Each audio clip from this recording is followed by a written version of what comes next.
Listo. Buenos días, estimados participantes en este espacio virtual. Es significativo para el Centro Universitario Regional de Occidente y particularmente para la carrera de Pedagogía y Ciencias de la Educación de la Universidad Nacional Autónoma de Honduras en el occidente del país, presentar y compartir con ustedes un webinar denominado Un cerebro socioemocionalmente preparado para la pandemia. En esta ocasión estará a cargo de una conferencista internacional de México. Quisiera comentarles a nuestros queridos participantes que nos ven en vivo a través de YouTube que se les compartirá un enlace de satisfacción al final de la conferencia para que puedan llenarlo y de esta manera garantizar su participación y obtener su constancia de certificación.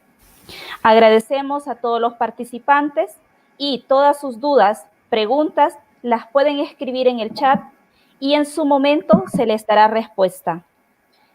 Sean bienvenidos y esperamos que esta videoconferencia denominada Un cerebro socioemocionalmente preparado para la pandemia sea de mucho aprendizaje para ustedes.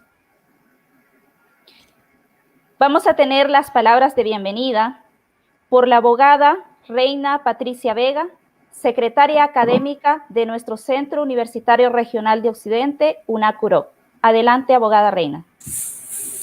Muy buenos días a todos. Estimada PhD Verónica Alcalá, licenciada Lori Cerros, coordinadora de la carrera de Pedagogía, compañeros docentes del CUROC, estudiantes e invitados que nos acompañan.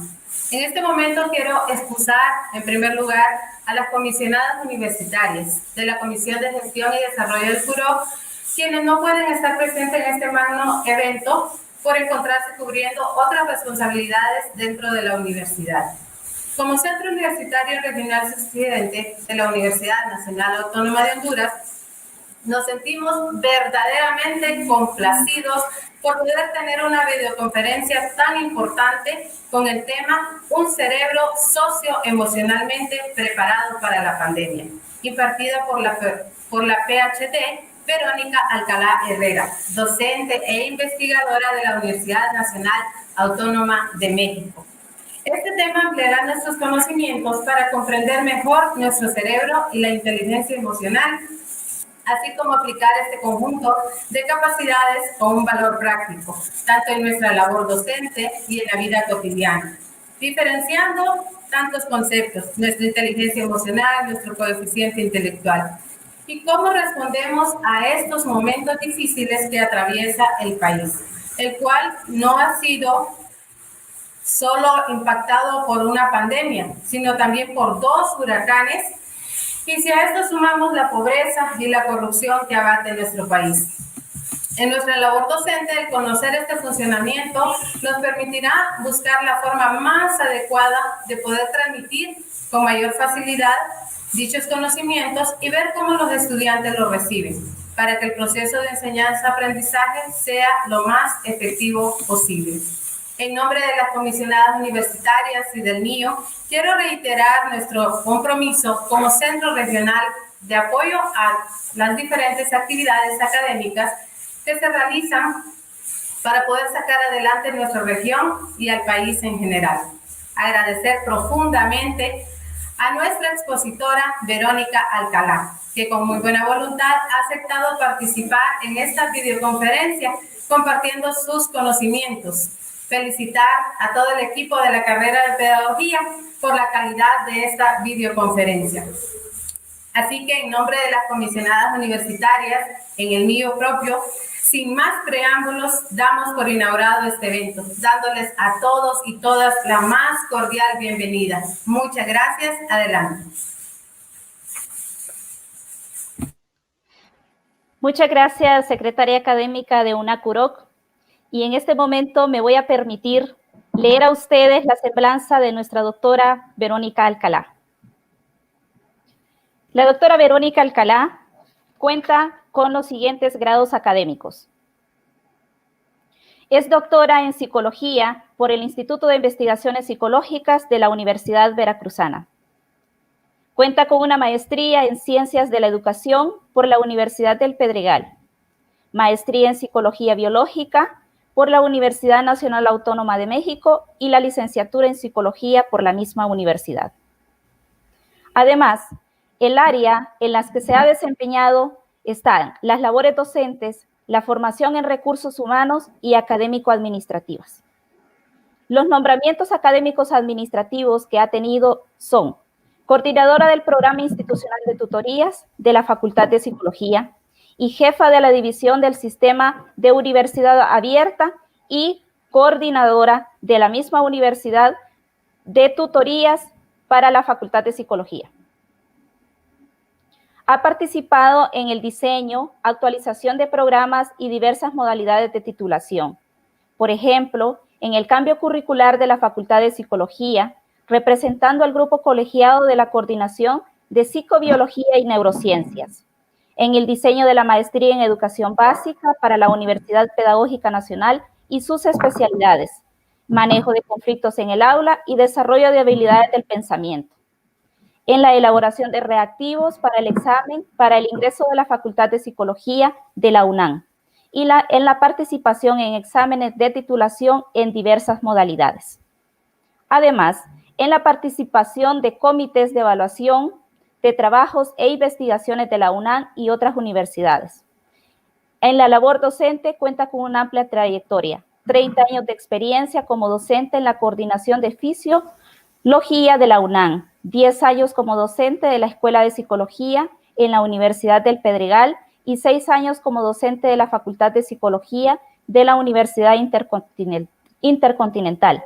Además, 6 años como docente en la Universidad Pedagógica Nacional. En la producción académica ha participado en diversos proyectos de investigación, en el Laboratorio de Neurofarmacología de la UNAM y diversos proyectos sobre fármacos antidepresivos en actividad unitaria. En el Laboratorio Dr. Miguel Cervantes como investigadora con las temáticas de conducta de relajación durante la lactancia. En el Laboratorio de Investigación Compartida por la Facultad de Fisiología de la UNAM con las temáticas de depresión infantil. Coordinadora de investigación con temáticas relacionadas con el estrés y depresión en docentes de educación básica. Además, cuenta con un proyecto de doctorado sobre sintomatología depresiva y estrategias de afrontamiento en adolescentes que presentaron menarca temprana. En percepción social de los actores educativos sobre violencia escolar en primarias de 4 comunidades del país, donde participó como coordinadora del equipo de interpretación y análisis de la información. Colaboradora en el proyecto de aprendizajes universitarios de Internet y en los proyectos relacionados con grupos reflexivos focalizados en la eficiencia terminal. Ha participado en más de 40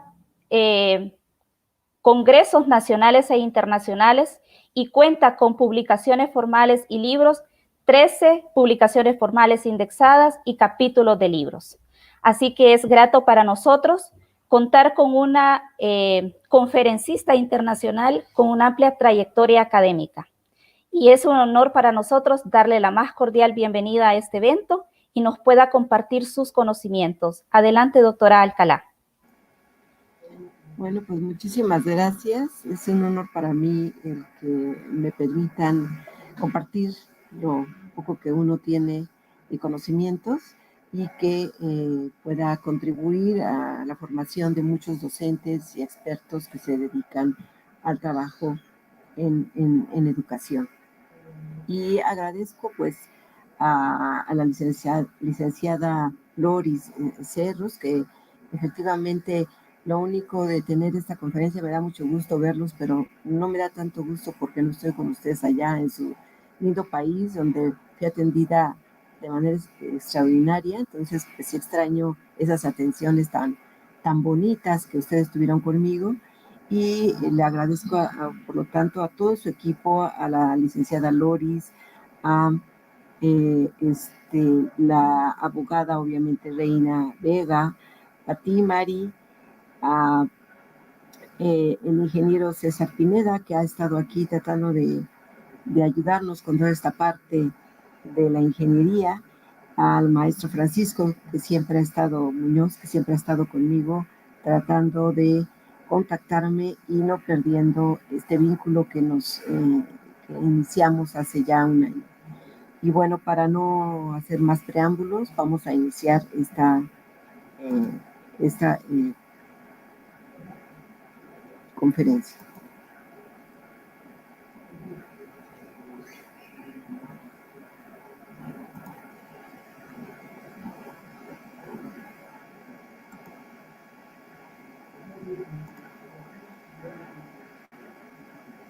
Estoy tratando de compartir, esto es un poquito lento, me indican si ya están, sí, ya, ahí están ya viendo mi presentación. Sí, adelante, doctora, puede iniciar. Bueno, pues el tema es un tema que posiblemente suene un poco extraño el título, un tema en el cual pues hablamos de habilidades socioemocionales y que pues debiéramos estar preparados para la pandemia, pero efectivamente vamos a ver cómo estas habilidades pues tienen algo más allá, algo más, deberíamos de tenerlas mucho antes que solamente para la pandemia, pero revisaremos algunos. Estoy viendo que está un poquito lento, disculpen, esto de estar en de esta forma de trabajar, pues es algo diferente y que no quise adaptando. Bueno, los objetivos de esta plática, pues son conocer cómo el sistema nervioso procesa las emociones y cómo se gestiona, cómo se desarrollan, por lo tanto, las habilidades socioemocionales a lo largo de la vida, y vamos a revisar algo sobre emociones, sobre los sistemas involucrados en este procesamiento de las habilidades socioemocionales, cómo se educan las emociones, aunque no vamos a profundizar en esta propuesta teórica de educación emocional, si la vamos a retomar como parte de lo que se puede hacer, que se hace en educación y cómo la educación y qué hace la educación y qué hacen las experiencias diarias de la vida cotidiana sobre el sistema nervioso, cómo estas habilidades socioemocionales se requieren para poder enfrentar estas situaciones de pandemia y cómo fortalecer estas habilidades socioemocionales durante la pandemia y obviamente para toda nuestra vida. Lo primero que tenemos que entender de manera precisa es comprender qué son las emociones, a qué se refiere y para qué sirven las emociones.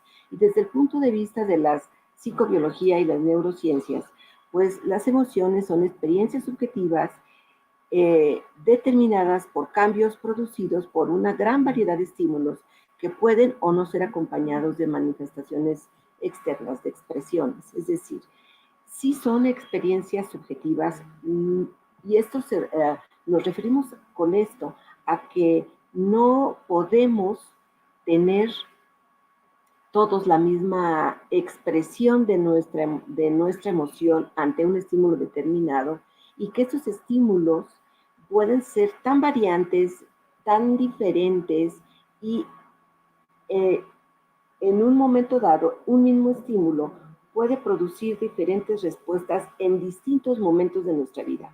O sea, pareciera ser que un estímulo que nosotros ya habíamos experimentado, pues no importa si lo hubiéramos experimentado en la infancia o si en la adolescencia o en nuestra etapa adulta, nosotros vamos a responder de manera distinta.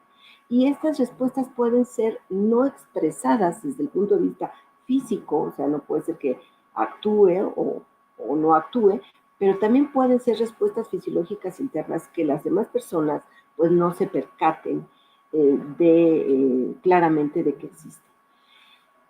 Y bueno, producen un conjunto también de respuestas fisiológicas, van acompañadas de estas respuestas psicofisiológicas, les llamamos, ante una gran variedad de estímulos y su propósito, y esto es muy, muy importante, su propósito es adaptativo y de supervivencia.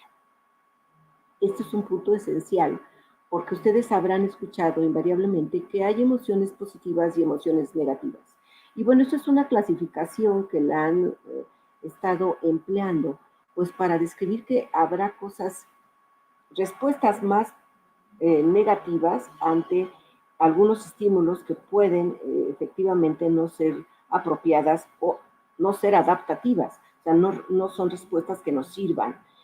Y ustedes van a ver, pues, que estas respuestas, aquí lo pongo, son buenas o son malas las emociones. Esa es otra también controversia, decirle, no, es que nosotros tenemos que controlar nuestras emociones, no podemos expresarlas, deberemos ser muy cuidadosos con nuestras emociones.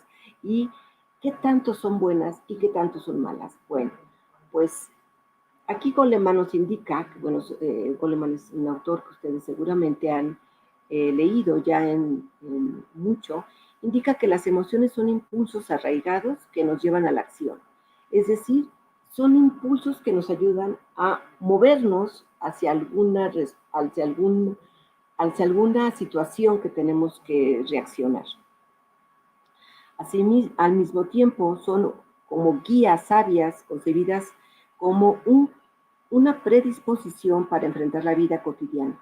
Podemos aprender a actuar y podemos aprender a sacar provecho de estas reacciones en cada momento de nuestra vida. Es decir, efectivamente vamos a tener estas emociones que de repente pueden ser muy exacerbadas, pueden ser muy intensas, la respuesta puede ser muy grande, pero también es cierto que podemos aprender a controlarlas, a manejarlas y a sacarles provecho para nosotros. Por lo tanto, las emociones realmente no son ni buenas ni malas. Las emociones son parte de nuestro arsenal con el que nacemos y que nos ayudan a sobrevivir y a protegernos del medio ambiente.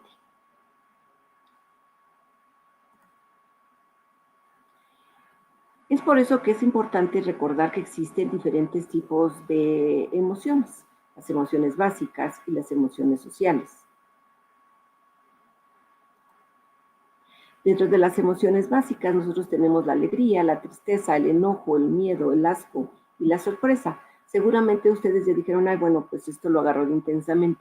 No, más bien, intensamente agarró esta clasificación y esta película tomó 5 emociones. Con algunos otros autores describen 6 emociones, pero sí efectivamente existen un conjunto de emociones básicas que aparecen en todos los seres humanos. No importa en qué país vivamos ni dónde estemos, estas 6 emociones son reacciones de nuestro arsenal evolutivo y nosotros las necesitamos para sobrevivir. Yo quisiera que se pusieran a pensar un poquito en la época en que éramos hombres prehistóricos, y entonces pues, esta humanidad tenía o dependía de estas reacciones de manera muy importante, porque no había lenguaje, porque lo único que había eran sonidos y formas de comunicación a través del lenguaje no verbal. Entonces la alegría, la tristeza, el enojo, el miedo eran respuestas indispensables que debería uno de reconocer para poder entender lo que le estaba pasando al otro. Y son respuestas que definitivamente, pues si me viene correteando un tigre de dientes de sable, pues definitivamente debo tener miedo y definitivamente debo de huir. Entonces era una respuesta de supervivencia. Ahora no tenemos un tigre de dientes de sable, ahora tenemos un ratero o alguna cosa por el estilo y también tenemos que salir huyendo. ¿Dónde están localizadas estas emociones? Bueno, estas emociones se localizan básicamente en las estructuras subcorticales conocidas como sistema límbico. Es un conjunto de estructuras, una circuitería que se encuentra en la profundidad de nuestro cerebro. Y ustedes pueden ver que todos los vertebrados tienen sistemas límbicos. Entonces, la diferencia entre los cerebros menos evolucionados, como sería pues el de un reptil o el de un ave, pues es que este sistema límbico pues funciona igual que nosotros, pero no tiene la gran cantidad de corteza cerebral que nosotros sí tenemos. Y por lo tanto, esa es la gran diferencia que vamos a tener con respecto a otras especies.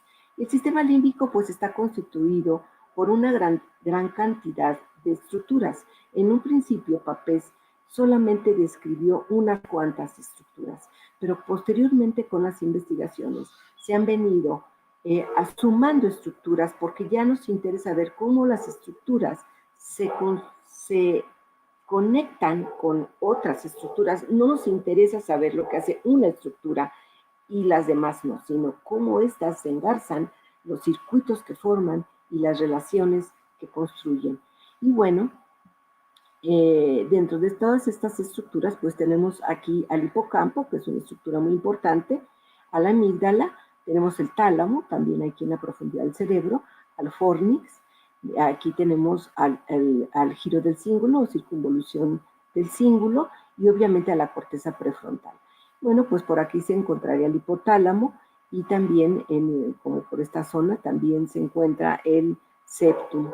Y pues todas estas estructuras y algunas otras, como los ganglios basales, como la hipófisis, y, constituyen toda esta circuitería que va a permitir que nosotros tengamos estas emociones básicas.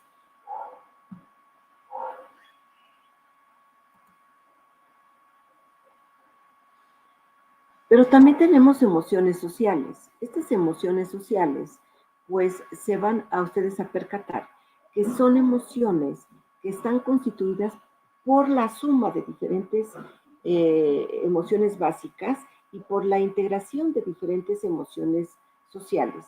Es decir, ya son como combinaciones de emociones. Y entonces, sí, estas están construidas por el contexto en el que desarrollamos, por la cultura, por la educación, por el tiempo en el que vivimos y bueno, pues por la edad en la que tenemos. Todos estos factores van a tener impacto en estas emociones sociales. Por ejemplo, la frustración. La frustración pues podría ser una combinación de enojo, que es una de las emociones básicas, puede ser que también tenga tristeza, pero también podría tener culpa, también podría estar constituida por decepción o envidia, o, bueno, ahí ya no se notó, por aburrimiento.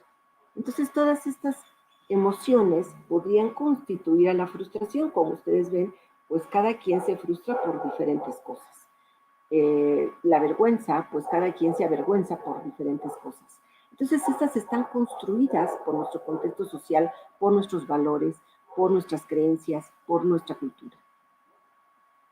Son obviamente mucho más complejas y por tanto, nosotros podemos, las emociones sociales se construyen, se educan, cambian conforme cambia nuestra vida. Y por lo tanto están mucho más controladas por estructuras corticales. Yo quisiera que observaran que no es que las estructuras subcorticales no funcionen en este momento, sí están vinculadas con la corteza cerebral, por supuesto que sí están vinculadas. Sin embargo, en este momento, las estructuras que primordialmente van a estar procesando a las emociones sociales, pues son estructuras del frontal y que están involucradas con las funciones ejecutivas. Tenemos tres áreas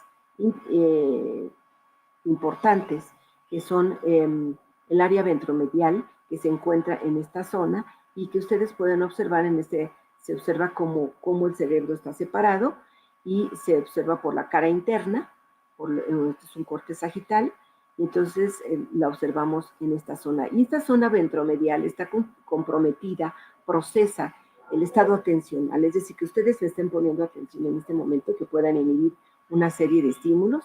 También está comprometida con la solución y detección de conflictos, con el procesamiento de la conducta inhibitoria, o sea, que podamos ser capaces de inhibir nuestros impulsos en situaciones específicas, por la comprensión de las emociones y por la motivación. Entonces, en una forma muy sintética, esto es a lo que está involucrada esta área.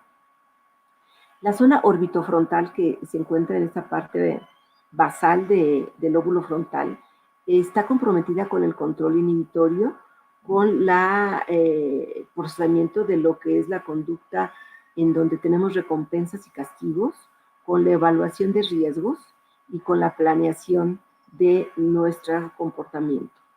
Observen que si ustedes ya están tratando de engarzar con todo lo que son las habilidades socioemocionales, y seguramente ustedes ya estarán pensando en actividades que realizan en el aula, en acciones que tienen al momento de pedirle a los estudiantes, no importa el nivel educativo del que ustedes estén hablando, que mantenga pues el control de su conducta, que se mantenga sentado, que se mantenga concentrado, que esté ejecutando el plan que se le dio para el día de hoy.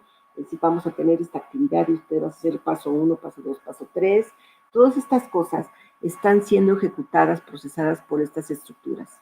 Ahora, la zona dorsolateral está comprometida con la programación de la conducta motora, con la ordenación temporal, con la memoria de trabajo y con la metacognición. Entonces, vean realmente que estas estructuras tienen una importancia radical en nuestro comportamiento.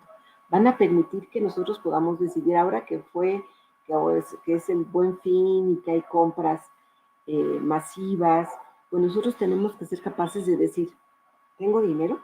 ¿Necesito el objeto que voy a comprar? ¿Realmente lo voy a disfrutar? Porque pues también a veces uno compra cosas que son para tu disfrute y eso es válido. Pero ¿sí la vas a utilizar o solamente la vas a comprar como una conducta compulsiva? ¿O eres capaz de inhibir para decir, sí tengo ganas de esto, pero no puedo comprarlo? O la compro y después la ando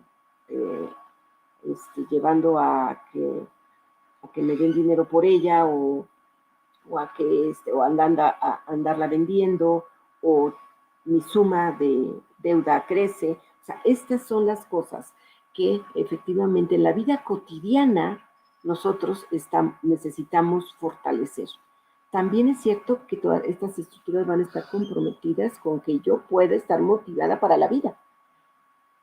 También quiero que ustedes a lo largo de la plática, de la charla, vayan pensando que no es que esta estructura esté solita y esta solita y esta solita, sino están engarzadas y que aparte están engarzadas con el sistema límbico y con muchas otras estructuras que también van a estar procesando diversas cosas que van a permitirme inhibir, detectar un conflicto, ver alguna situación que es placentera para mí, evaluar riesgos, etc. O sea, tengo memoria, tengo otras acciones en conjunto. Aquí quisiera yo hacer una puntualización. ¿La razón y la emoción están juntas o separadas? ¿Necesitamos que la emoción y la razón estén unidas o necesitamos separarlas? Porque muchas veces dicen, es que no, yo necesito ser muy racional, hay que trabajar lo racional. O por el contrario, dicen, no, es que tú eres demasiado emocional, chillas por todo, eres muy visceral, explotas fácilmente.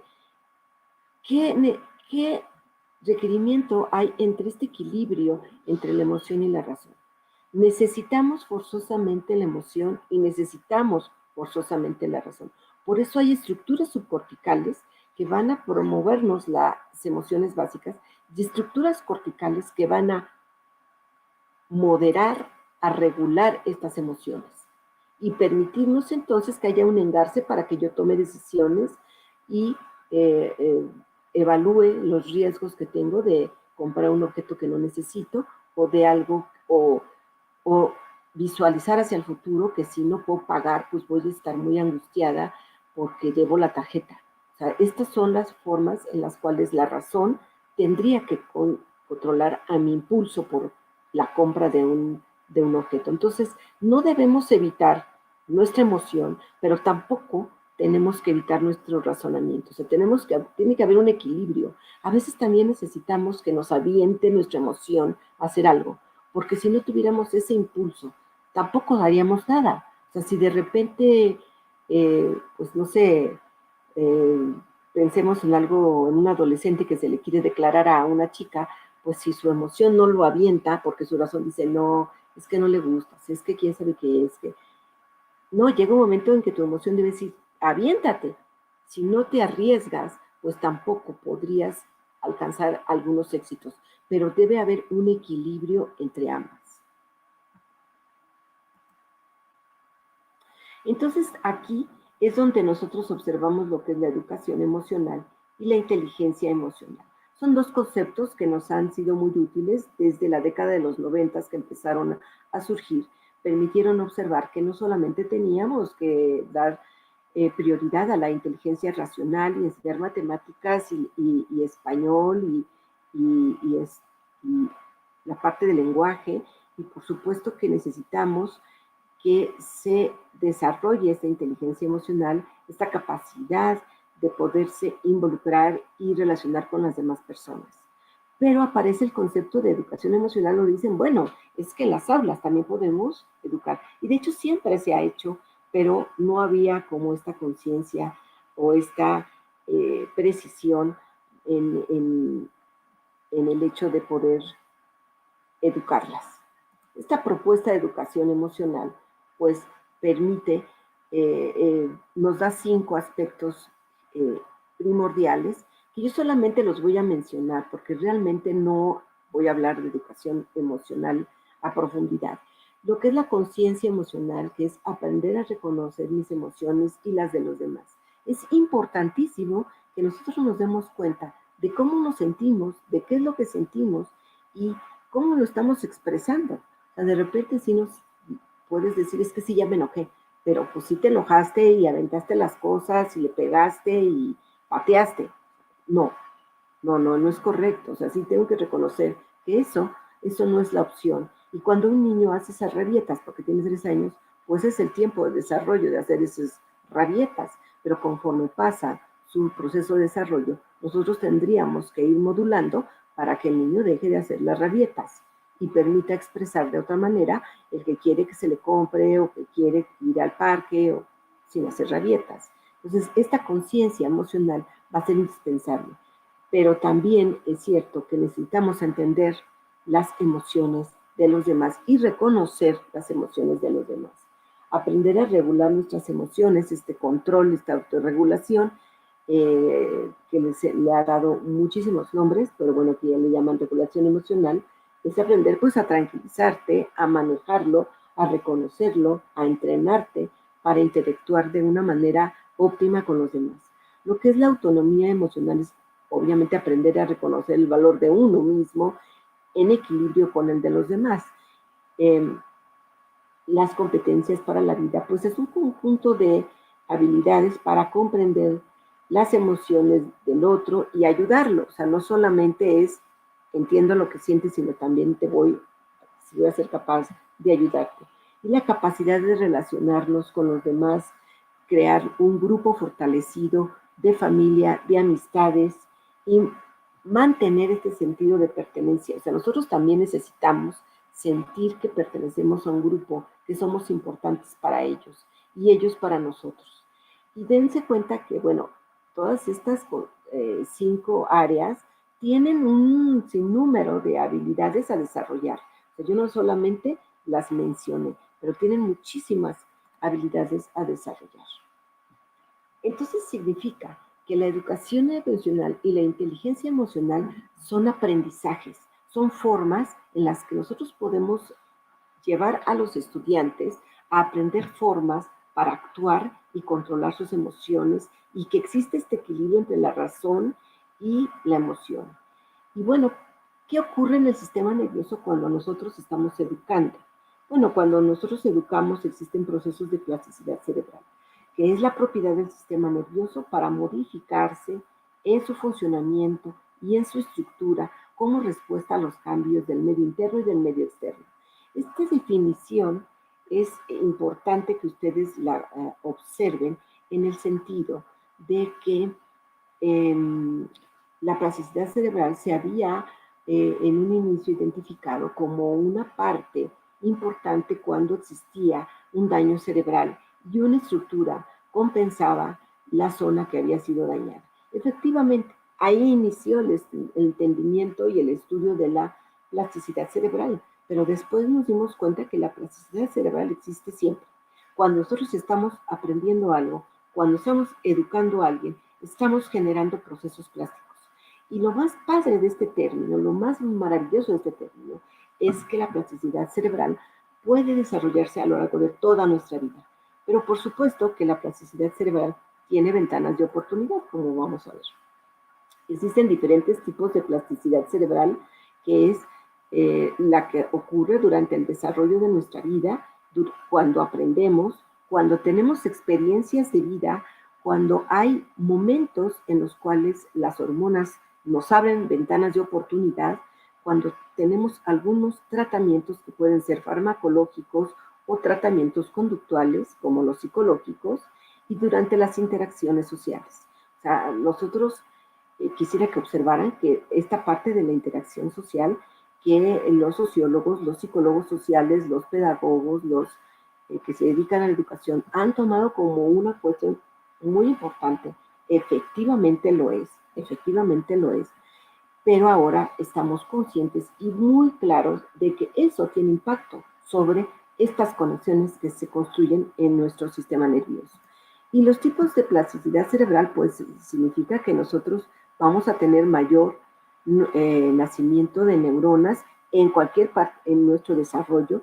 Sabemos que las neuronas masivamente crecen cuando estamos en edades prenatales y hay una serie de procesos cuando nacemos, pero todavía en la etapa adulta puede haber algunas estructuras que a través del aprendizaje puedan generar nuevas neuronas de manera limitada, pero sí hay neurogénesis. La sinaptogénesis, que se refiere a este conjunto de conexiones de sinapsis que se van haciendo y esas no tienen límite, pueden ser en cualquier momento. El crecimiento dendrítico también puede ser en cualquier momento. La apoptosis, que es la muerte celular programada, que esa ocurre principalmente en etapas prenatales, pero también puede ocurrir en otros momentos y que significa que mueren o se depuran, por así llamarlo. Suena muy feo muerte celular programada, porque pues es muerte, ¿no? Pero lo que se refiere es que se depuran ciertas áreas donde un conjunto de células ya no se requieren desde el punto de vista genético y entonces se quitan de forma programada. No es que haya una lesión, es que se tienen que depurar para que quede el funcionamiento como debe de ser. Los cambios de la actividad neuronal, es decir, que haya cambios en los impulsos nerviosos, esta excitación neuronal, y obviamente los cambios químicos entre las neuronas también van a favorecer la plasticidad cerebral. Dicen, bueno, ¿y cómo hacemos todo eso? Aquí está, con todo lo que está diciéndose aquí arriba, con nuestro desarrollo, nuestro aprendizaje, nuestras experiencias, nuestras hormonas durante los tratamientos, durante la interacción social, y ustedes están visualizando en dónde ustedes pueden ya estar trabajando y han trabajado toda su vida. Existe este concepto que lo quise traer a colación, porque pues ya la plasticidad sí se ejecuta en muchas células, pero nosotros estamos observando que estos procesos plásticos, estos procesos de cambio, no solamente ocurren a un nivel pues local, es decir, a un nivel de célula a célula o de estructura, o de en mi cerebro cambian algunas conexiones porque me puse a estudiar piano. No, ahora estamos observando que existen otros procesos que van más allá.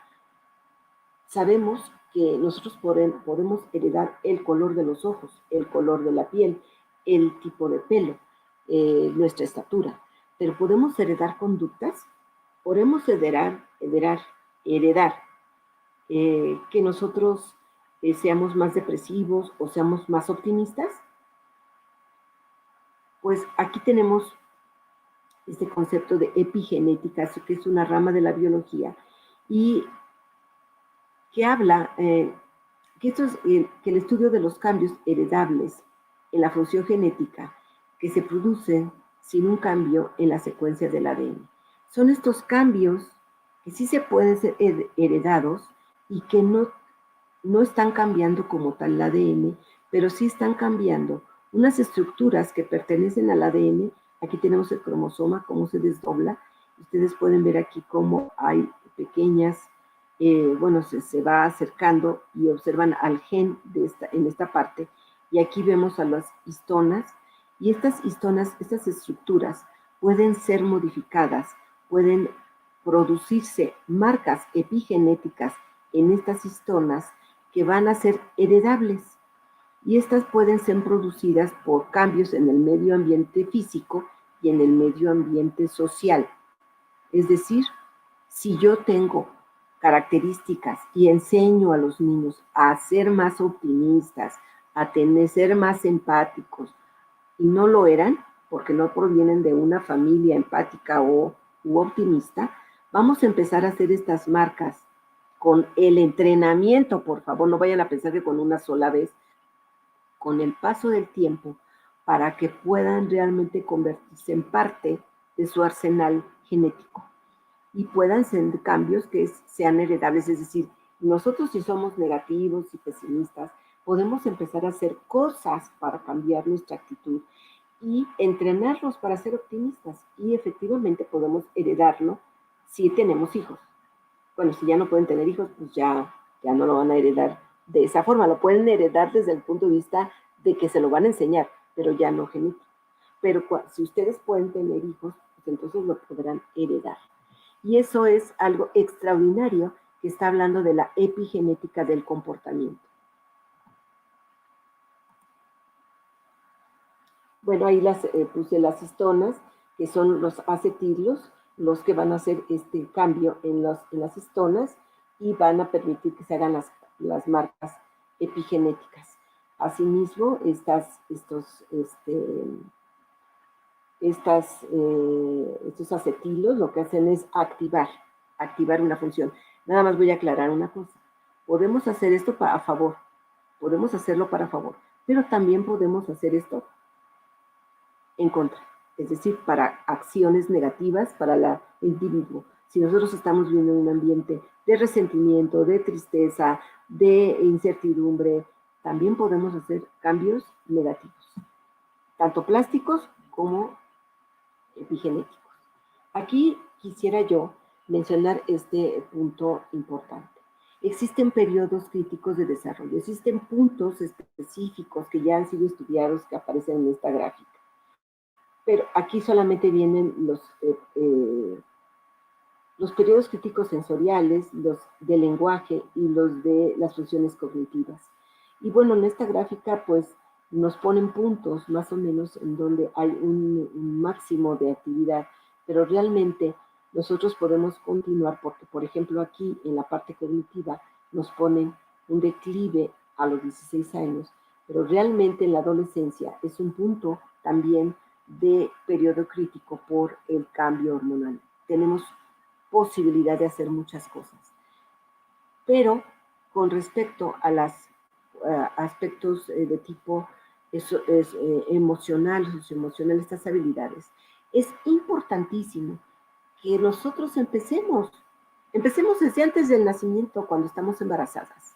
Nosotros que como mujeres que tenemos este privilegio de poder dar vida, pues desde ese momento nosotros podemos estarnos preparando para poder tener un embarazo agradable, satisfactorio, con bienestar, con calidad de vida. Y este va a tener impacto sobre nuestro producto, por supuesto. Finalmente, la comunicación que tenemos con nuestro bebé no es a través de que le pongamos audífonos a nuestro Mozart, no, es a través de nuestra comunicación química. Así que si yo estoy estresada y aumento el cortisol en mi organismo, también va a aumentar el cortisol de mi producto.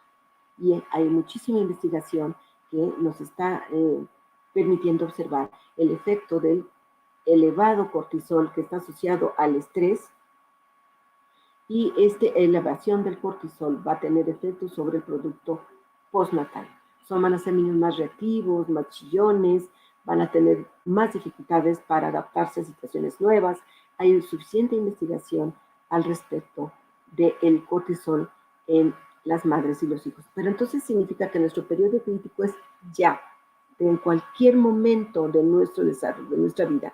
Nosotros podemos mejorar nuestra calidad de vida y nuestro desarrollo.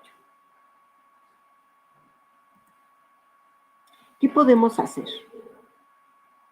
Bueno, pues aquí tengo una definición de habilidades socioemocionales. Son capacidades que nos permiten identificar, manejar nuestras emociones para conocernos mejor, sentir y mostrar empatía para los demás y establecer relaciones positivas, para mejorar las relaciones con los demás y definir y alcanzar metas, para tomar decisiones responsables, para construir una vida con bienestar. Es decir, nos interesa desarrollar esas habilidades emocionales al 100%. ¿Existen habilidades socioemocionales que pudiésemos ser importantes durante la pandemia? Pues por supuesto que existen. Por ejemplo, como nosotros necesitamos reconocer las emociones, tener pensamientos más positivos, manejar el estrés y el autocuidado. Ahorita vamos a ir desglosando. Bueno, aquí la conciencia emocional pues se va a referir precisamente a que nosotros seamos capaces de leer en el otro las emociones. Yo aquí les pongo este ejercicio. Ustedes están viendo a esta mujer que tiene una emoción. Traten de identificar qué emoción tiene. En esta opción dice vergüenza, temor o miedo, tristeza o sorpresa. Obsérvenla en lo que explico y ustedes pues elijan una. Es necesario entrenarnos para poder mirar y mirar bien y con atención a las personas que nos rodean, no solamente estar con la gente, sino mirarla, atenderla y tratar de comprender qué es lo que está sintiendo. Principalmente a los niños que les cuesta más trabajo expresar lo que sienten, o a muchos de nosotros que posiblemente nunca nos enseñaron a expresar y decir, me siento cansado, me siento triste, me siento agobiado, ya quisiera que esto terminara. O sea, no lo decimos, sino simplemente estamos irritables, enojados, malhumorados, sensibles, llorones. Entonces, pues tenemos que leer esos mensajes no verbales. Ustedes van a encontrar, esto pertenece a una prueba de inteligencia emocional que la encuentran en esta página. El link preciso es para la inteligencia emocional. Yo los invito a que se ingresen a esta página, a este sitio, y ahí van a encontrar otras pruebas que van a ser interesantes para ustedes. Espero que se las en el chat también, doctora. Están colocadas en el chat para que ustedes puedan ingresar. Muchísimas gracias. El día que estaba yo probando con el ingeniero César, me dice, es que fíjate que a mí me parece que ahora con el cubrebocas, pues efectivamente es muy difícil reconocer las emociones de los demás. Ahora tenemos que reconocer las emociones con los puros ojos y las cejas. Y por eso le puse cubrebocas a la mujer. En la prueba no trae cubrebocas. Entonces, espero que ya hayan elegido cuál es la emoción que tiene. Quitémosle el cubrebocas y obsérvenla ahora sin cubrebocas. ¿Qué emoción tiene? Ok. La emoción que tiene es, si ustedes le atinaron, es miedo. Espero que sí le hayan atinado. Y aquí, cuando ustedes hagan esta prueba, les va a aparecer cómo se expresa el miedo cuando nos sentimos expresamos miedo cuando nos sentimos amenazados física o psicológicamente. La expresión facial de miedo a menudo se confunde con sorpresa. Y bueno, pues sí, efectivamente, porque nosotros tendemos a abrir los ojos, pero en la sorpresa los abrimos mucho más y nuestras cejas se levantan, nuestra frente se arruga, pero nuestras cejas están aplanadas, no están en arco como en la sorpresa. Y nuestra boca está como hacia abajo, un poco abierta, pero no está con la mandíbula totalmente colgada, como en el caso de la sorpresa. Entonces, si nosotros traemos cubrebocas y ahora no podemos reconocer los ojos con este miedo, con esta situación de miedo, pues entonces vamos a tener problemas para podernos comunicar con los demás. Les sugiero que la hagan. Ay, ¿qué estoy haciendo? ¿Estoy regresando? No. Ok. La empatía. Esta es otra de las emociones importantes durante esta pandemia. La empatía, aquí van a encontrar de nuevo en la misma página, van a encontrar un cuestionario de empatía y les va a hacer una serie de preguntas, como por ejemplo, me siento triste fácilmente cuando las personas que me rodean se sienten tristes. Estos cuestionarios no crean que son como los de vanidades o cosmopolita, son cuestionarios basados en instrumentos psicológicos y ahí lo menciona en la página, cuáles son los instrumentos psicológicos que han sido estandarizados para poder realizar estas pruebas. Entonces, por eso se las estoy poniendo. Entonces, aquí ustedes observan una serie de preguntas que las que puedan contestar, pues les serán útiles y podrán ver qué tan empáticos son. Pero dentro de la empatía nosotros estamos utilizando una serie de estructuras corticales que en este caso Bueno, recordemos que tenemos la empatía cognitiva, la empatía afectiva, y algunos autores hablan de la empatía compasiva. Con respecto a la empatía cognitiva, parece ser que las estructuras de la corteza dorsolateral del lóbulo frontal son las que están más cercanas a la empatía cognitiva. En el caso de la empatía afectiva, la corteza orbitofrontal, y en el caso de la empatía compasiva, con la corteza dorsolateral, y como tiene que ver con la activación motora, es muy probable que también estén activándose las neuronas espejo, que forman parte de la corteza parietal del área de Broca, como la parte baja de la corteza frontal y en una parte de la corteza parietal. ¿Qué se refiere la empatía cognitiva? Pues que nosotros comprendamos al otro, decimos, sí, ya entiendo, tuviste una pérdida en la pandemia, pues se murió algún amigo, algún familiar, lo siento mucho, te doy mi pésame. O sea, ya es bastante empático. La empatía afectiva es que yo sienta lo que tú sientes. O sea, yo también me pongo a llorar todo el tiempo porque tú perdiste a tu familiar, porque yo sí entiendo lo que tú estás sintiendo afectivamente. Y la empatía compasiva es que yo, además de tener estas, también soy capaz de ayudarte. O sea, yo soy capaz de poder hacer algo por ti. Tengo una acción y por eso aquí ponemos lo que es la actividad motora. A lo mejor estoy siendo muy rápida, pero pues no nos queda de otra. ¿Cómo se entrena la empatía y la compasión y la gratitud? Bueno, existe, ustedes a lo mejor ya conocen lo que es el mindfulness o la atención plena, y entonces han observado que efectivamente todas estas cosas dice o se está reconociendo que tiene la atención plena. Es decir, de verdad que es fabulosa, aumenta la memoria, incrementa el aprendizaje, reduce el estrés, relaja la mente, promueve la empatía y la compasión, incrementa la intuición, bla, bla, bla. Muchísimas cosas interesantes. Voy a poner, espero que se esté viendo. Permítanme. Sí, se ve bien. Ya no los... ¿Sí se ve? Sí, solo hacer que correcto. Sí. Es que ahora yo no los veo a ustedes, ya no sé por qué. Ahí estamos bien. Ok. Esta infografía que nosotros hicimos en el programa institucional de tutorías, pues porque damos talleres de atención plena, nos permite pues hacer explicar lo que es la atención plena.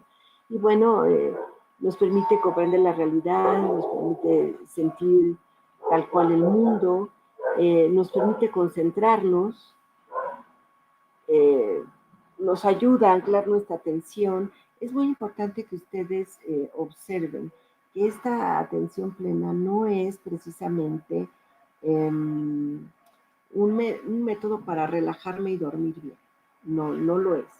Es un método para que yo pueda centrar mi atención en un punto. Si ustedes utilizan la atención plena para dormirse, no les va a funcionar, porque tienen que poner atención y nosotros no podemos estar poniendo atención y dormirnos. Necesitamos poner atención y aprendemos a poner atención, y por eso se utiliza mucho para que los niños y los adultos aprendan a manejar su atención y concentrarse en una sola actividad y anclen su atención. Está basada en lo que es la filosofía budista. Son técnicas que han estado siendo estudiadas, han estado siendo experimentadas por algunos científicos para ver su beneficio, pero está basada en la filosofía budista. Entonces, bueno, yo nada más les estoy dejando algunas cosas muy generales y rápidas para que vean que sí hay forma de desarrollar estas habilidades de una manera seria. Nada más sí es importante que ustedes se cercioren de que estas técnicas sí sean utilizadas por personas serias, personas que efectivamente estén bien preparadas, porque de repente este tipo de actividades, pues de repente alguien se toma su taller de atención plena de 15 sesiones y ahora ya siente que puede dar atención plena. No, la gente que se dedica a esto y que sí es un profesional, pues son gente como nosotros, que son doctores en psicología, que están preparados para dar estas técnicas, que forman a otros y que tienen y profundizan en lo que es el budismo y todas estas cosas para integrarlo con las teorías psicológicas. Entonces, no es así como que me tomé mi curso rápido de atención plena y yo ya puedo dar atención plena. Entonces, nada más cuidado con este tipo de cosas. Bueno, ayuda a muchos aspectos, a todo lo que es la plasticidad cerebral, y como ustedes ven, hay citas de textos, de artículos que nos están dando más solidez.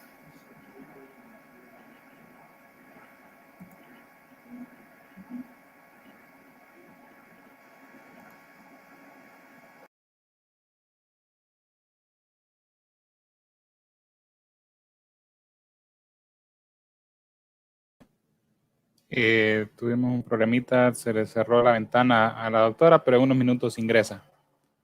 Lic Mía.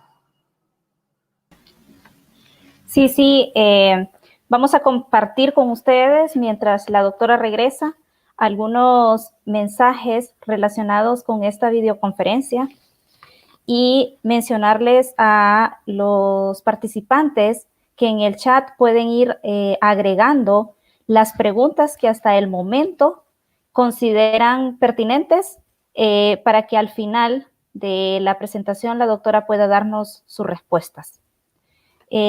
Mencionarles, por ejemplo, que el contexto familiar es una oportunidad idónea para el desarrollo de competencias emocionales. Además, podríamos señalar que los estilos de vida han cambiado en los humanos modernos y ello ha dado lugar a la patología del estrés. La doctora Alcalá en reiteradas ocasiones nos ha señalado estos aspectos, como por ejemplo el equilibrio que debemos mantener entre la razón y la emoción. Esperamos que próximamente la doctora logre conectarse y nuevamente les menciono que pueden ir agregando sus preguntas en el chat, ya que al finalizar la conferencia pasaremos a la ronda de preguntas y respuestas. Puede continuar, doctora Alcalá. Ay, qué horror, perdón, pero bueno, estos son los gajes de estar a distancia. Sí.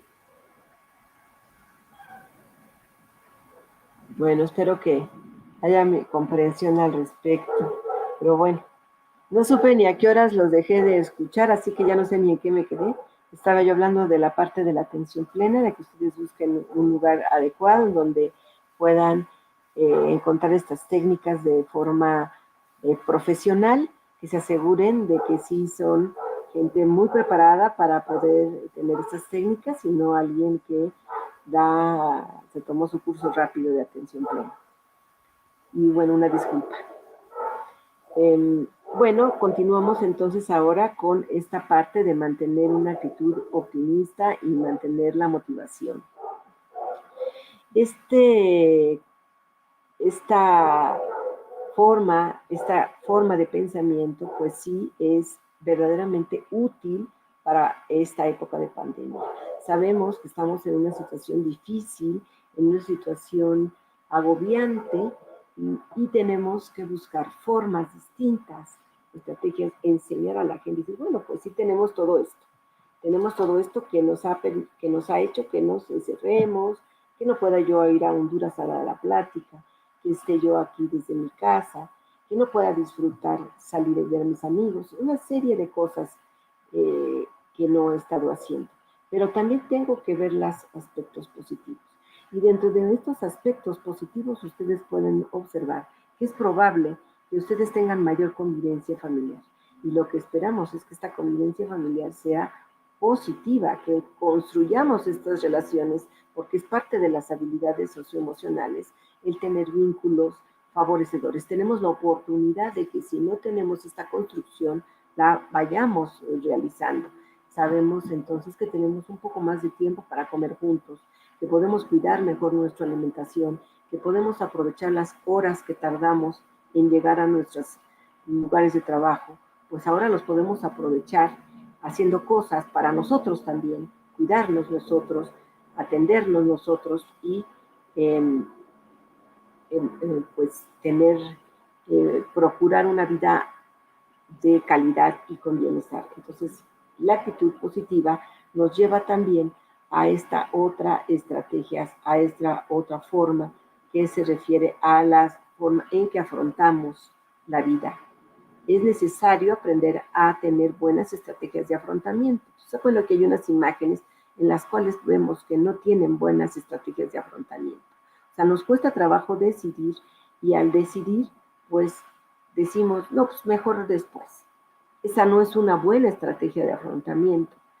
Tener muchas opciones posiblemente nos lleve a tener dificultades para decidir. Tenemos que empezar como a cerrar las posibilidades de todas las cantidad de cosas que tenemos que decidir o poner orden en cuál voy a decidir primero y cuál después. El enojarme, el no hacer nada, el ponerse a llorar, no son estrategias de afrontamiento productivas. Todas estas están centradas en la emoción y son estrategias de afrontamiento improductivas. Necesitamos tener una actitud positiva. Esa es una buena estrategia de afrontamiento.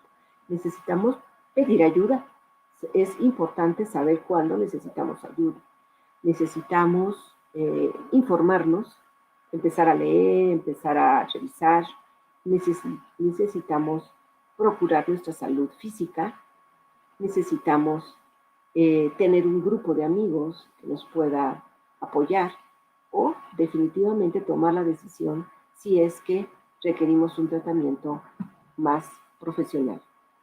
Entonces, hay muchas formas para enseñar a la gente a tener estrategias de afrontamiento productivas y poder disminuir con todo esto que he estado mencionando. También estamos disminuyendo el estrés. Disminuimos demasiado el estrés y eso nos va a mantener más saludables. Aquí calcular los riesgos pues es parte de nuestra labor de afrontamiento. Si se dan cuenta, cada una de estos aspectos que hemos estado comentando, pues se vinculan unos con otros. Y uno de estos conceptos interesantes que viene desde la psicología social, pues efectivamente es el concepto de una persona resiliente, de lo que es la resiliencia. Y se refiere a una persona que es capaz de salir de una crisis con éxito y fortalecido de ese éxito. Y por supuesto que ya hay suficientes estudios que nos están diciendo que hay una serie de circuitos que están trabajando para favorecer que exista una persona resiliente. Entonces podemos encontrar zonas del lóbulo, la zona orbitofrontal, la corteza frontal, obviamente el sistema límbico, tenemos algunas estructuras subcorticales que pueden estar también involucradas, pero también encontramos aquí, ustedes pueden ver que hay neurotransmisores y de neurohormonas que también van a estar trabajando para que nosotros nos convirtamos en personas resilientes. Fíjense bien lo que he estado diciendo. Para que nosotros podamos convertir en personas resilientes, existen un conjunto de estructuras que van a estar construyéndose, plásticamente se van a estar formando los circuitos para que nosotros seamos resilientes. Y entonces, pues, este cerebro resiliente incluye, pues, obviamente un arsenal bioquímico y estructural. O sea, nosotros tenemos regiones que van a controlar y procesar la respuesta al estrés, por ejemplo.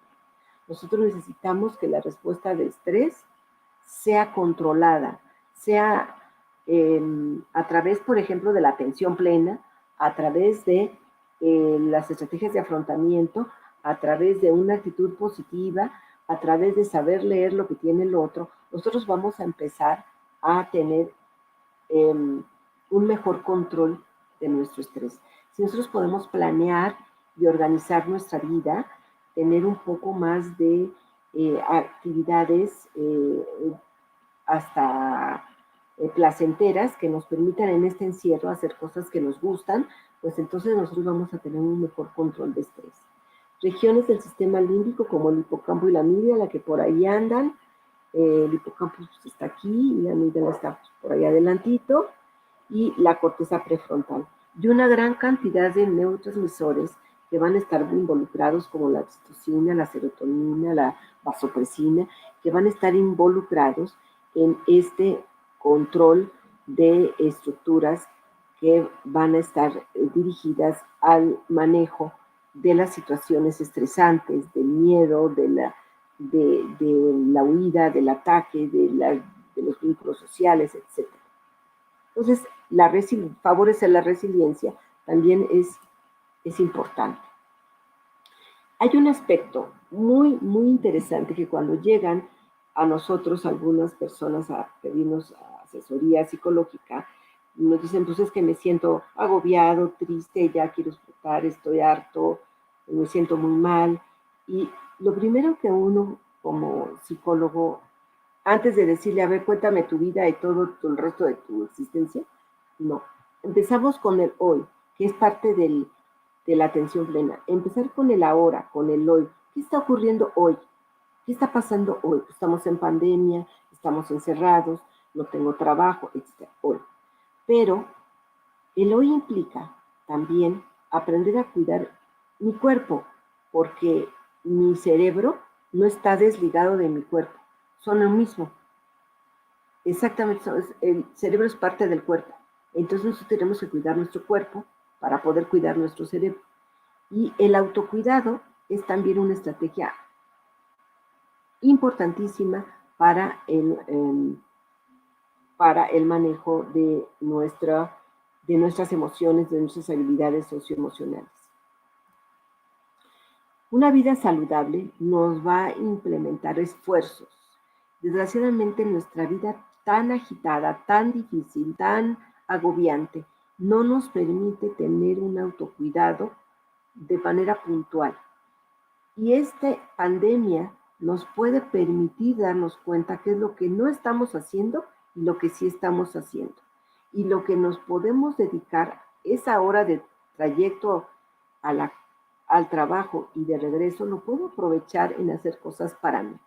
Cosas tan simples como tomar agua, cosas tan simples como tener un rato para hacer atención plena, que pueden ser 5 o 10 minutos de atención plena distribuidos en el día, ni siquiera tienen que ser los 10 minutos seguidos, pueden ser 5 en la mañana y 5 en la tarde.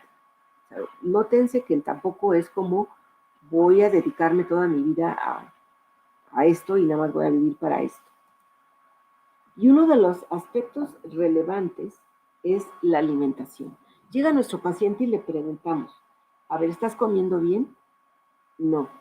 ¿Estás durmiendo bien? No. ¿Estás haciendo ejercicio? No. No, pues ni cómo. Primero lo primero. Primero hay que comer bien. Hay que comer alimentos saludables y es algo que ya sabemos. Ni siquiera tendré yo que estárselos diciendo. Pero tenemos prácticamente, y la regla principal es quitar los alimentos procesados. Cualquier alimento que sea procesado. Digo, no quiere decir que nunca lo comas, que un día no comas unos chiles que vienen en lata. O sea, tampoco es como para no como nada. Pero que la mayoría de nuestros alimentos sean naturales, sean frescos. Y que nuestra alimentación, pues ahora sí podemos comer en nuestra casa. Ahora no tenemos que ir a comer a la calle. Entonces, la alimentación va a ser indispensable para tener un cerebro saludable, para que nuestro cerebro tenga la energía, tenga lo necesario. Si nosotros lo aumentamos de glucosa o lo limitamos, lo aumentamos en grasas, pues vamos a tener un desbalance, vamos a tener un cerebro que no va a estar funcionando bien. Y nosotros tenemos que nutrirlo bien para que podamos pensar bien. Entonces, indispensable una alimentación. Y bueno, ahí vienen algunas cosas. Digo, aquí puse no alcohol, y obviamente no refrescos, pero si ustedes toman una copa de vino, un par de copas de vino, pues no va a pasar nada, pero pues si se toman toda la botella o todos los fines de semana están en la parranda, quién sabe cuántos se toman, pues entonces eso sí ya no está padre. El vino tiene algunas propiedades, principalmente los vinos de mesa, tienen algunas propiedades benéficas para el sistema nervioso. pero tiene que ser limitado y tiene que, algo también importante es que cuando estemos comiendo, estemos satisfechos. Si voy a tomar una copa de vino, la voy a disfrutar. No es me la tomo como en las películas se toman el tequila, que así no se toma el tequila, por cierto. Hay que disfrutar el sabor del tequila. El vino que estemos tomando debemos degustarlo. No es me echo como en las películas. Entonces, bueno, el alcohol, los azúcares definitivamente limitados y más los procesados. Si yo voy a tomar azúcares de frutas, pues está bien, pero si voy a tomar azúcares de un gansito, bueno, yo creo que también allá hay gansitos que son pastelitos, de bolsitas que venden en las panaderías, de Bimbo o de Marinela, pues esos no están tan padres, ¿no? Entonces, bueno, es necesario tener una alimentación apropiada. El sueño. Aquí hay una infografía en donde pues agarré de internet, ni siquiera crean que me esforcé demasiado, que pues ya está la infografía, pues padre, y aparte pues está para la época de COVID. Efectivamente, hemos estado observando que la gente tiene pésimo higiene del sueño. Se están durmiendo tardísimo, se levantan tardísimo, padecen insomnio, pero también es cierto que no están haciendo ejercicio, que no están caminando, que están muy agobiados, que están muy estresados. Entonces implica que el cortisol, que es la hormona del estrés, está alta todo el tiempo y no nos permite dormir. Estamos muy preocupados por N cantidad de cosas y el cortisol no nos está permitiendo dormir. Hay que ayudarlo con estas estrategias que hemos estado mencionando, pues haciendo ejercicio, controlando el estrés, teniendo actividades recreativas, aprendiendo a concentrarnos, buscando tiempos de trabajo en donde organicemos nuestros días de trabajo.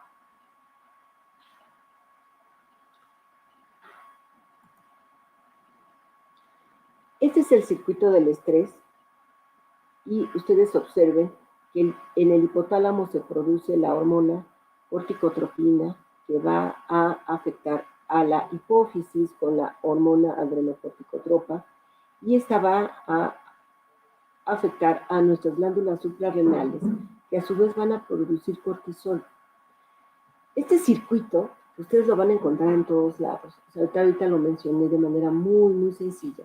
Este circuito, hipotálamo, hipófisis, adrenal, lo van a estar teniendo presente el resto de su vida si es que quieren entender cómo manejar las habilidades socioemocionales, porque vamos hacia eso.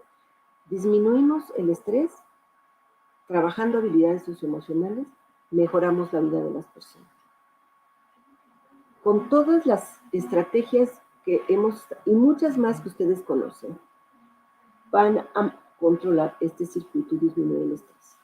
El aumento del cortisol va a afectar al sistema inmunológico, al sistema nervioso y al sistema endocrino.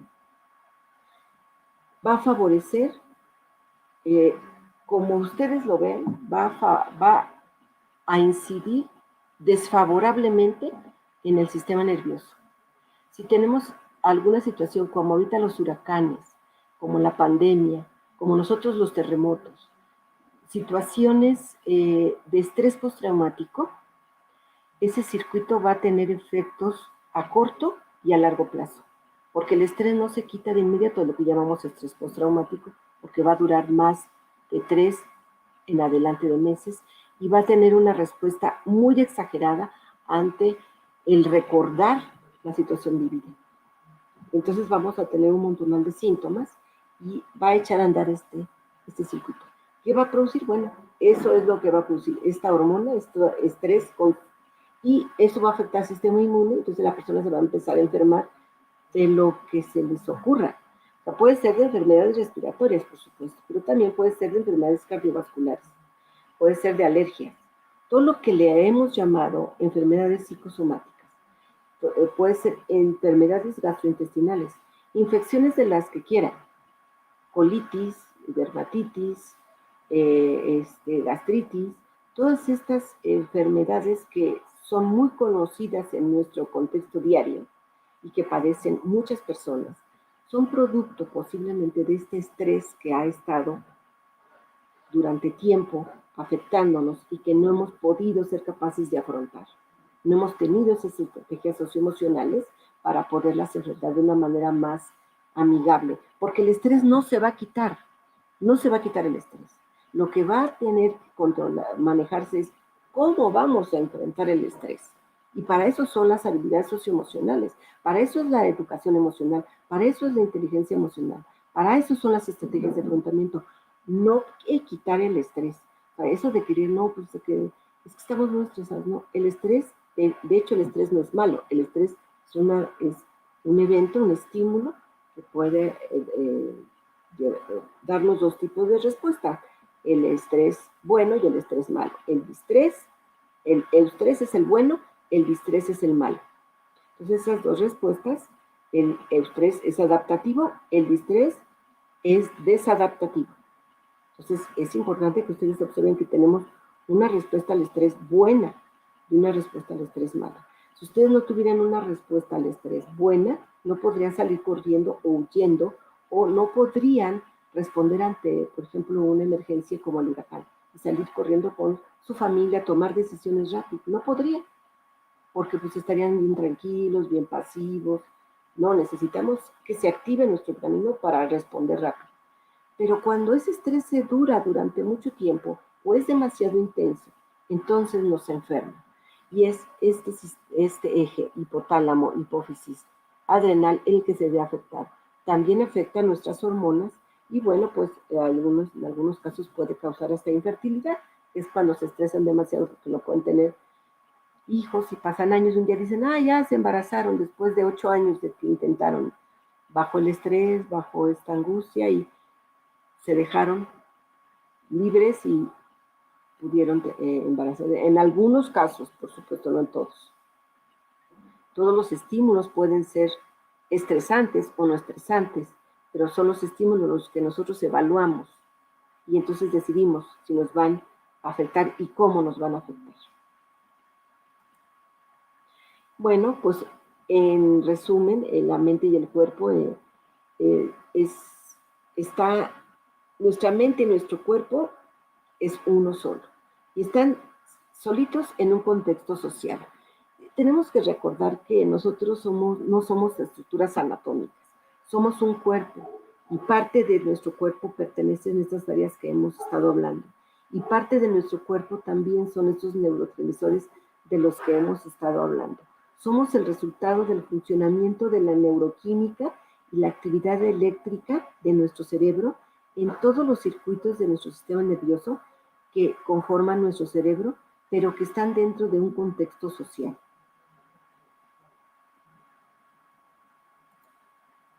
Y por último, bueno, pues voy a poner aquí una serie de imágenes, de conceptos que sintetizan lo que hemos estado hablando. La conducta, que son estas habilidades socioemocionales que tenemos que aprender. Plasticidad cerebral. Recuerden perfectamente que su cerebro puede ser moldeado en cualquier etapa de su vida, así que aprovechemos la educación emocional para poderlo transformar. Y requiere de neuroquímica y de actividad eléctrica y de estas estructuras que lo constituyen para que esté activo, así como se ve aquí. Y estos procesos fisiológicos que son el del día a día. Nosotros, por ejemplo, ahorita pues dices, bueno, yo ya desayuné, ya comí, ya estoy tranquila, sí dormí bien. Bueno, este proceso fisiológico de este momento en el que estoy viendo hoy implica que yo me siento tranquila, me siento bien y puedo continuar mi día. Y mi química y mis estructuras están funcionando bien.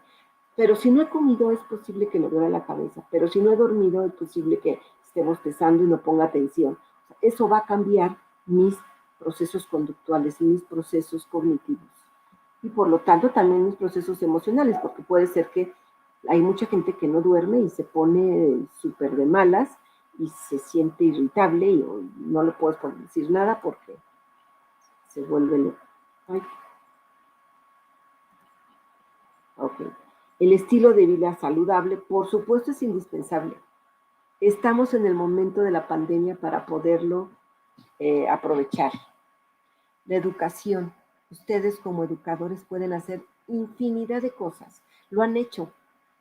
Lo que pasa es que ahora les podemos decir desde esta parte de la neurociencia que todo lo que han estado haciendo va bien. Y si algunas cosas no han hecho bien, la pueden corregir porque existen estos procesos plásticos. Es importante que pensemos en las habilidades socioemocionales como un entrenamiento diario. Nosotros estamos haciendo una serie de trabajos con también una secretaría pública de acá de México.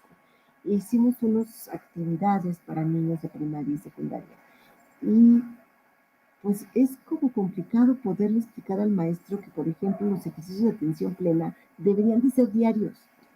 Que si le dedica 5 minutos diarios de atención plena a sus alumnos, va a tener grandes recompensas a lo largo de su ciclo. No puede ser que sea nada más la actividad que le dimos ese día. Tiene que ser un continuo. Así que el entrenamiento es educación, es construirse diariamente. La atención plena necesita por lo menos más de 10 sesiones para poder ver efectos plásticos en el sistema nervioso. Eso también ya está identificado. Un contexto enriquecido no se refiere a tener dinero, sino a tener estos ambientes agradables, con muchas posibilidades de acción, y poner a los niños, a los adolescentes en estos espacios, pues será óptimo. Recordar que tenemos estos periodos críticos que son importantísimos de aprovechar, pero que la sociedad nos dice que podemos hacer mucho más. Nuestras relaciones sociales afectivas son indispensables. Ya existen suficientes evidencias que nos dicen que una vida de vínculos sociales productivos nos mantiene controlado el estrés. O sea, no se imaginan lo que implica el tener nuestra red de amistades. Nos apoyan, nos motivan, nos apapachan, y es indispensable. El apapacho, por ejemplo, ahora que no nos podemos abrazar, esto es una cosa bastante grave, porque el contacto físico tiene gran impacto sobre el control del estrés. Acuérdense de los factores genéticos que nosotros podemos heredar, pero también de los factores epigenéticos. Esto es un descubrimiento maravilloso que nos abre la puerta del comportamiento y de la educación. Y bueno, uno de los factores epigenéticos que nos pueden también, desde el punto de vista físico, afectar, pues son la contaminación ambiental, la contaminación de ruido, la contaminación luminosa, todos los alimentos que tienen demasiadas sustancias químicas. Todas estas cosas también pueden tener impacto epigenético. Y bueno, muchísimas gracias, les agradezco, espero que no me tarde, creo que algo.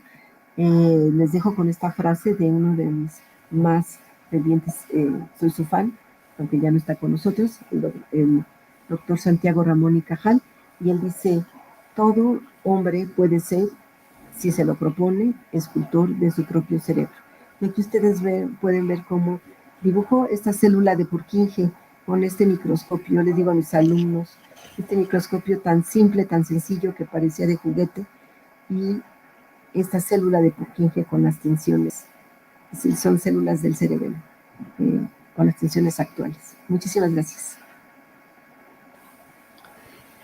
Gracias, doctora Alcalá. Vamos a pasar a las preguntas y respuestas.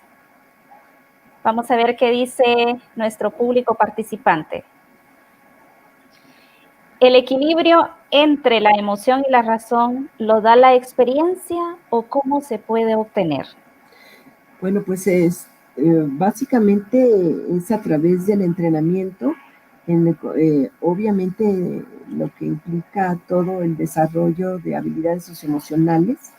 La educación emocional podría ayudarnos muchísimo en estar promoviendo la autorregulación emocional. O sea, lo vemos cuando encontramos una gran cantidad de materiales que hablan sobre autorregulación emocional, sobre el control de impulsos, sobre el manejo, control inhibitorio. Hay unos experimentos fabulosos que ustedes pueden encontrar, y hay cosas, ya ahorita con el internet puede uno encontrar todo. La prueba del bombón o del marshmallow, esta prueba del bombón en donde hay un control inhibitorio, los niños a temprana edad pues tienen problemas para controlar sus impulsos. Nosotros somos los que les vamos a tener que enseñar cómo ir moderando y controlando los impulsos. Entonces, estas pruebas nos están indicando que hay niños que se les facilita controlar sus impulsos por sí mismos, ya muy pequeños, pueden detenerse a la reacción. Nosotros hicimos una prueba parecida con un pastel en un grupo de niños de una escuela semirural y les pusimos el pastel, los dejamos solos a los 6 niños y obviamente era un pastel muy apetitoso, de chocolates y cosas muy bonitas. Entonces los niños se acercaban a pellizcarlo. Obviamente eran niños de 6 años, había niños que eran muy, agarraron demasiado el pastel y otros que lo agarraron menos. Entonces esto es que vamos a enseñarle a los niños cuándo sí, cuándo no, y es a través del entrenamiento. Como ustedes se darán cuenta, no ocurre con un solo ensayo. Necesitamos educar a las personas a controlar sus emociones para tomar buenas decisiones. Enseñarlos a planear, enseñarlos a organizar, enseñarlos a poder visualizar las consecuencias de sus acciones, y esto es lo que llamamos autorregulación.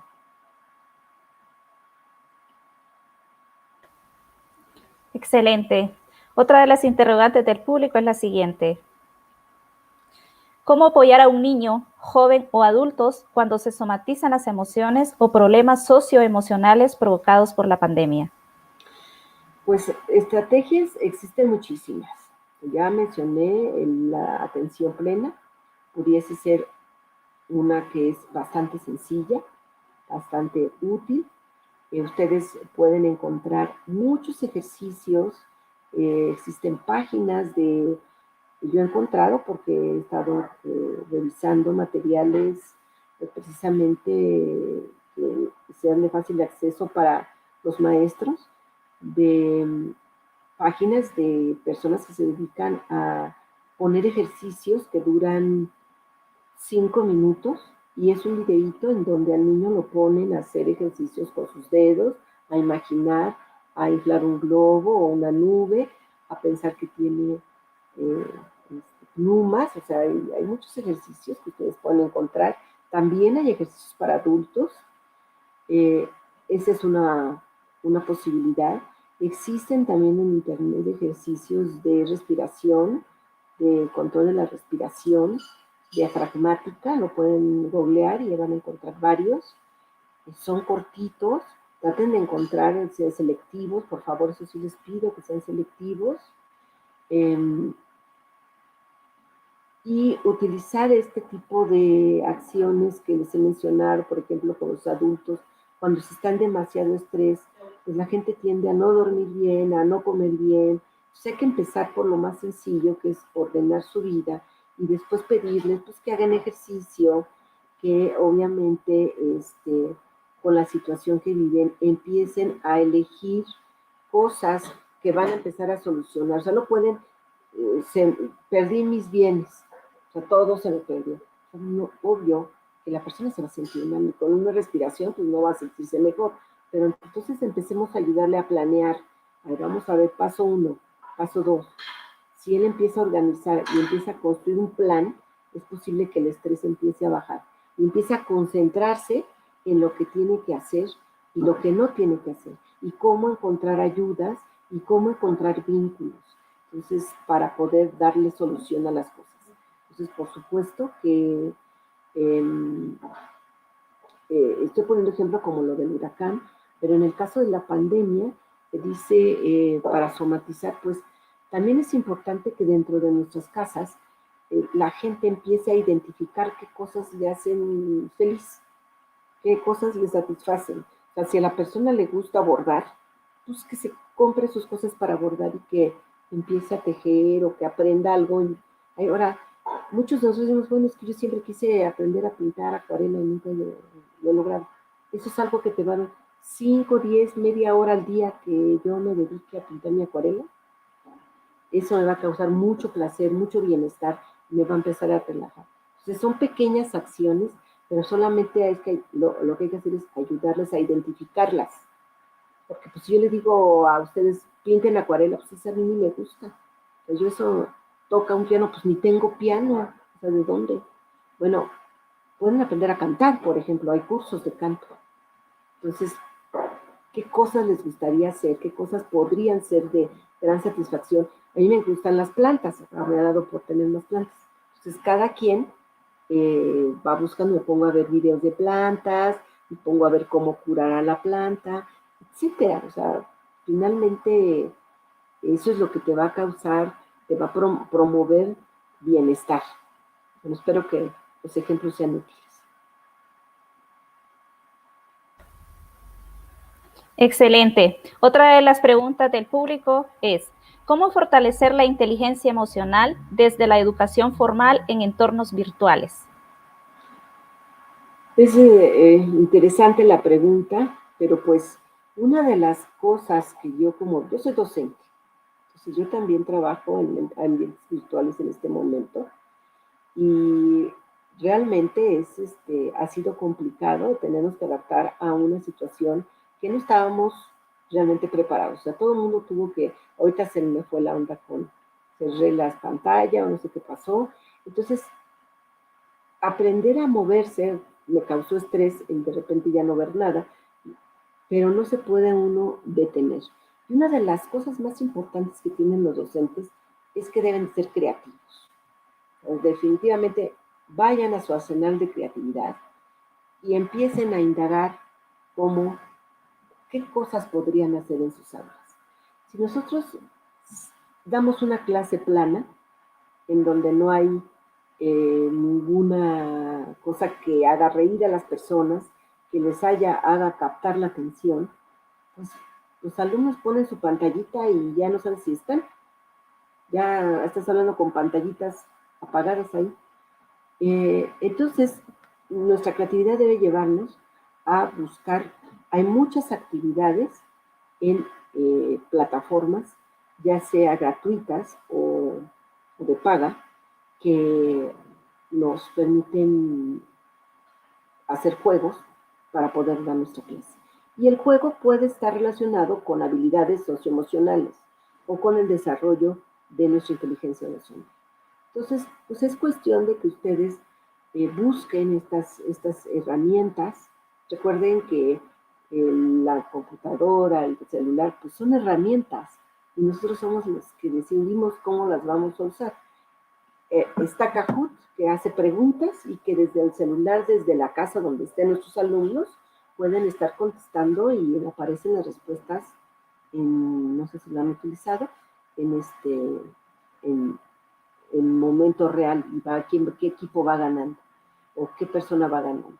Entonces pueden poner cosas, pero que tengan que ver, puede ser que tengan que ver con su materia, pero también que tengan que ver con alguna actividad lúdica, que permita la integración entre las personas, que permita el que ellos se conozcan, el que ellos platiquen, hacer alguna sesión en donde todo el mundo platique de algún tema que no sea la clase, que algunos expresen sus preocupaciones por estar encerrados. Sí existen muchos chicos con casas que son muy pequeñas, que no tienen computadora para ellos solos, que tienen su equipo es muy sencillo y entonces no pueden prender su cámara. O sea, todo esto es parte de nuestra empatía y entonces el tratar de comprenderlos, el tratar de platicar con ellos, pues también es favorecedor para su inteligencia emocional. Poner algún ejercicio de atención plena en nuestra sesión Zoom, en nuestra sesión a distancia, es una buena opción. El enseñarles algunos ejercicios de respiración, el promover en ellos que busquen actividades recreativas, así como les estoy mencionando, el dejarles algún ejercicio, por ejemplo, de autoestima, en donde ellos identifiquen cuáles son sus fortalezas y cuáles son sus defectos, y que podamos hacer una sesión para poder discutir esto en grupo. O sea, sí existen actividades, muchas, pero las tenemos que adaptar a un entorno virtual. O sea, ahí sí es la creatividad y el deseo de los docentes. Y yo estoy segura que que de verdad los docentes son muy, muy creativos, son maravillosos para hacer cosas sorprendentes. Y lo más interesante es que ni siquiera saben nada del sistema nervioso, no sabían nada de plasticidad, y de todos modos las hacían. Y eso es muy satisfactorio. Interesante, doctora. La siguiente pregunta es, ¿cómo manejar el cambio de lugar de trabajo? Es decir, ahora que estamos trabajando en casa y muchas veces nos podemos concentrar en lo que hacemos. Bueno, pues de nuevo les sugiero que utilicen pues los ejercicios de atención plena, búsquenlos en internet, empiecen a indagar sobre lo que se trata, y es una buena técnica. Les sugiero que hagan yoga, por ejemplo. Hay un montón de yogis en internet que están dando clases gratuitas. Elijan uno que sea de su agrado. Yo tengo mi propia, ahora sí que con la que me gusta hacer yoga a distancia. Busquen un espacio en su casa, aunque sea un pequeño espacio, un entorno confortable, háganlo confortable para ustedes, dense sus tiempos. De repente eso es bastante difícil, lo digo yo, porque pues es complicado que de repente no podemos como tener nuestro, de repente nos absorbe más el trabajo porque todo el mundo nos está llamando y que por mensajes y que el correo y que sí es agobiante, pero demos nuestro tiempo de decir, hasta esta hora trabajo porque voy a comer y voy a comer. Y bajas a comer o vas al cine y comes y descansas y regresas. Y hasta esta hora y voy a cenar. O sea, nada de que me continúo. A no ser de que sea una urgencia, ¿verdad? Pero organizar nuestros tiempos será sumamente importante. Buscar tiempos de descanso, buscar tiempos de diversión y buscar formas de trabajo, porque también eso es cierto. Entonces es que, pues sí, está muy divertido lo que nos dices, pero pues no tengo chamba. Ahorita, acá tengo alumnas que pues han quedado obviamente sin actividades, y lo que están haciendo, como todos son clases virtuales, pues muchas de las chicas pedagogas están dando apoyo a niños en sus casas. Juntan 4 o 5 niños y los apoyan para hacer sus actividades, utilizar su computadora y hacer sus tareas, porque efectivamente las mamás pues sí tienen limitaciones, las familias tienen limitaciones para entender el proceso de aprendizaje, desarrollo. Ustedes no estudiaron pedagogía, no estudiaron educación, no son profesoras, no tienen por qué saber cómo se aprende a leer y escribir. Y entonces por eso se enojan. Y nosotros como expertos pues debemos tener más elementos. Entonces, buscar otras formas de trabajo, que tendrá que ser pues también nuestra creatividad la que que impere en esto para poder salir adelante. Siempre con optimismo. Esa es parte de nuestra mentalidad optimista. Excelente, doctora. Vinculada con esta pregunta, con estas respuestas que usted nos acaba de abordar, una de las últimas preguntas que dice, la crisis de la pandemia provoca miedo y una desorientación en temas de tiempo, entrega con programaciones en días, fechas. ¿Cómo se puede hacer para mantener una actitud positiva y manejar de la mejor manera esta situación, orientada tanto para los profesores como también los estudiantes? Pues ahí creo que las estrategias que nosotros hemos utilizado y que deberían de ser utilizadas de siempre, es a través de utilizar una agenda. Nosotros necesitamos, cuando a los estudiantes les explicamos que requieren programar sus actividades, obviamente con estudiantes universitarios, su problema es el tiempo. O sea, no es un problema solamente de la pandemia, ¿eh? De repente mis estudiantes llegaban con unos horarios saturadísimos, así clase tras clase, tras toda la mañana llena de clases, y en la tarde pues tenían inglés y después tenían su clase de guitarra y después se iban al coro y después hacían ejercicios y iban a nadar. Y bueno, ¿ya qué horas descansas o cómo le haces? O sea, todo el día estaba saturado, obvio, al final del semestre, esa persona había pasado 2 materias de las 8. ¿De qué sentido tuvo que se inscribiera a esa cantidad de materias si solamente iba a pasar 2? Porque ya al final ya ni fue a la clase de nada, ni aprendió guitarra, ni nadó, ni que probó todo. Eso es exactamente la organización de nuestro tiempo.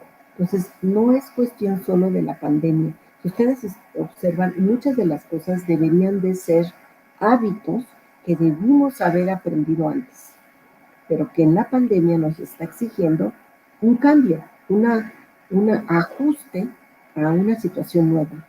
Y entonces, el manejo del tiempo es a través de llevar una agenda y planear la capacidad de planeación, organización y de ver las consecuencias de lo que estoy haciendo. Eso es lo que me va a permitir tener un orden en mi día a día. Pues, ¿cómo quieren hacer su planeación? ¿La quieren hacer del tamaño de una cartulina o la quieren llevar en su teléfono celular? Entrenar a las personas a utilizar su agenda del celular.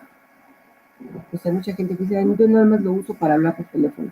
Y traigo un iPhone así súper padre y no lo uso más que para hablar por teléfono. Entonces, ¿para qué quieres un iPhone así? Cómprate uno de esos que venden en los supercitos. Así que nada más son para hablar. Pero estos teléfonos tienen una gran cantidad de cosas que podemos sacar provecho. Entonces, llevar una agenda sería primordial. Utilizar una hojita de notas donde puedas anotar, este día voy a hacer esto, esto y esto y esto y esto. Y lo voy a cumplir, o voy a tratar de cumplir lo más que pueda. Y si no lo cumplí, lo paso al siguiente día o a la siguiente fecha. O sea, nosotros tenemos que aprender a planear. Entonces, sí, la desorientación de días es que esto sí nos afecta en el sentido de que de repente, ¿qué día es hoy? Ay, creo que ya se va a terminar la semana, ya es jueves, o sea, ya se va a terminar la semana y yo sentía que estaba el lunes, ¿no? Sí, efectivamente, eso nos suele pasar, pero si nosotros tenemos algo que nos oriente, que nos guíe, nos va a ayudar. Provoca miedo, por supuesto que provoca miedo, pero recordemos algo que hemos estado mencionando. El miedo es una emoción básica, es una emoción protectora. Ojalá que todos tengan miedo para que se pongan el cubrebocas, para que utilicen la mascarilla, para que se laven las manos. Ese miedo nos debería de llevar a tener acciones preventivas. Porque las personas que no tienen miedo salen sin su cubrebocas y dicen, no, pues no me va a pasar nada. A mí no me va a pasar nada, aquí yo no me voy a enfermar. El miedo es protector, pero si tengo un miedo que definitivamente tengo 8 meses metido y no quiero ni salir a la banqueta, esa es fobia. Eso también es patológico. Entonces, necesitamos un miedo que nos ayude a cuidarnos. Ahora sí que no le tengamos miedo a nuestro miedo. El miedo nos está diciendo que tenemos que protegernos. Así que si tienen un poquito de miedo, les va a hacer que se pongan su tapabocas y que se laven las manos todas las veces que ustedes salgan. Y que lleven su pluma al banco si es que tienen que firmar algo. Y que hagan todo lo que tienen que hacer si es que tienen que salir de sus casas. Y que ese miedo te lo transmitan a los demás con este miedo lógico, para que ahí la razón se dan cuenta cómo la razón te va mediando. Este miedo así, tranquilo, o sea, sí, vete con cuidado, usa el tapabocas, que no agarres estas cosas, hasta cuídate, porque me va a dar mucho miedo que me traigas el virus y yo me enferme, y a lo mejor soy diabética, o a lo mejor tengo enfisema, o a lo mejor tengo obesidad, o a lo mejor tengo quién sabe qué, y yo me muera, y tú te quedes con la pena de que me morí por tu culpa, porque tú no te cuidas. Así que ese miedo tiene que ser favorecedor. Nuestro miedo tiene que ser favorecedor. Excelente, doctora. Para finalizar y que usted nos haga un cierre o unas conclusiones sobre la temática, con la última pregunta y con las anteriores. ¿Recomienda usted el uso de fármacos para controlar la ansiedad y el estrés? ¿En qué edad puede ser más recomendado consumir? Bueno, pues el uso de fármacos para la ansiedad y el estrés tendrá que ser obviamente indicado por un psiquiatra o un neurólogo, un médico experto. Tiene que ser administrado o dado el tratamiento cuando se haya hecho un diagnóstico certero, cuando se hayan observado que ninguna otra terapia es útil para controlar el estrés y la ansiedad. ¿Para qué edad? Pues a la edad que se haga el diagnóstico. Y por supuesto que lo que nosotros esperamos es que los niños vayan aprendiendo estas habilidades socioemocionales como parte de preventiva del consumo de estos tratamientos. O sea, lo que no queremos es que nos enfermemos, y menos de nuestra salud mental. O sea, nuestra salud mental es muy importante.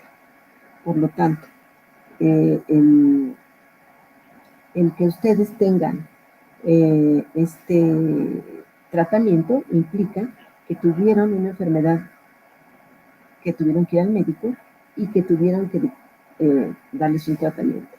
Pero para no llegar a eso, ustedes necesitan desarrollar habilidades socioemocionales.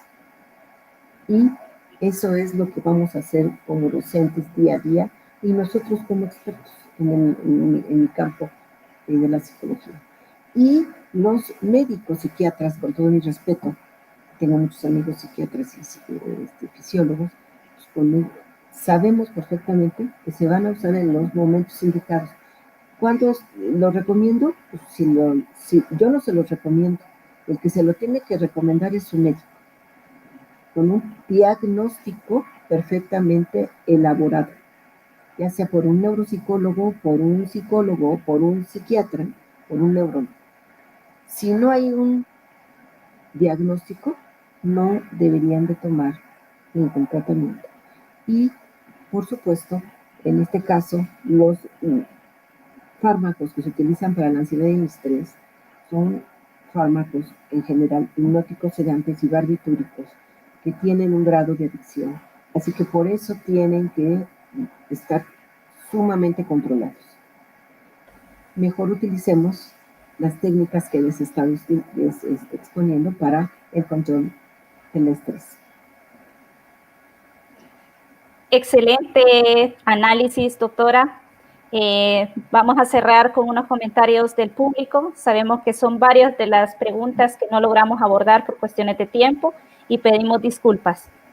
La educación emocional se aplica en diversas situaciones, como la comunicación efectiva, la resolución de conflictos, la toma de decisiones y por lo tanto se trata de desarrollar la propia autoestima. Vamos a proceder al envío del respectivo enlace para que nuestros participantes puedan llenar la evaluación final de satisfacción de esta conferencia, mismo que se está enviando en este momento en el chat para que cada uno pueda realizarlo.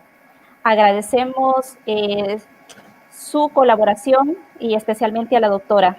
Y en este momento procedemos a la entrega de un reconocimiento en formato digital para nuestra querida conferencista que dice lo siguiente: Universidad Nacional Autónoma de Honduras, Centro Universitario Regional de Occidente, UNACUROC, Carrera de Pedagogía y Ciencias de la Educación, reconocimiento especial a PhD Verónica María del Consuelo Alcalá Herrera por su destacada participación como conferencista en el webinar Un cerebro socioemocionalmente preparado para la pandemia. Honduras, 26 de noviembre de 2020. Firma coordinadora de la carrera de pedagogía de UNACUROC. Le estamos altamente agradecidos, doctora, por compartir sus conocimientos con nosotros. Sabemos que este tema de la inteligencia emocional se construye con dosis de empatía, comprender sentimientos ajenos. Esto nos lleva a su vez a desarrollar otra competencia, que son las habilidades sociales, el saber tratar con quien nos rodea y establecer lazos sanos y duraderos. Quisiéramos hacer el cierre con nuestra compañera, la máster Concepción Lourdes Orellana. Adelante, maestra. Les molesto un segundito. Les voy a compartir un link que ha sido preparado por la Facultad de Psicología y para que ustedes puedan contestar un cuestionario para algunas personas que así lo requieran para mejorar su salud mental. Se llama Mi salud también es mental durante el COVID-19 y pues ojalá que ese link que les compartiré en un momento pueda ser útil para los profesores y para todo el público que lo quiera llenar. Está abierto a todas las personas que lo quieran llenar para recibir orientación de tipo socioemocional y psicológica a nivel 1 y nivel 2. A lo mejor el nivel 3, que ya son casos de alto riesgo, no podría, pues porque pues son gente de México que tendría que estar vinculada con ustedes en Honduras, pero el nivel 1 y el nivel 2 es probable que ustedes puedan recibir información que sea de utilidad. Se los envío en un momento. Encantados, doctora, y muchísimas gracias. Buenas tardes. Bueno, en nombre de la Universidad Nacional Autónoma de Honduras, de nuestro señor rector Francisco Herrera, del Centro Universitario Regional de Occidente, de la carrera de Pedagogía y Ciencias de la Educación, agradecerle, doctora Alcalá, por su valiosa, ¿verdad?, colaboración, por decir siempre presente. Realmente, pues, hoy aprendimos mucho, ¿verdad?, de usted en cuanto a ese compartir de conocimientos.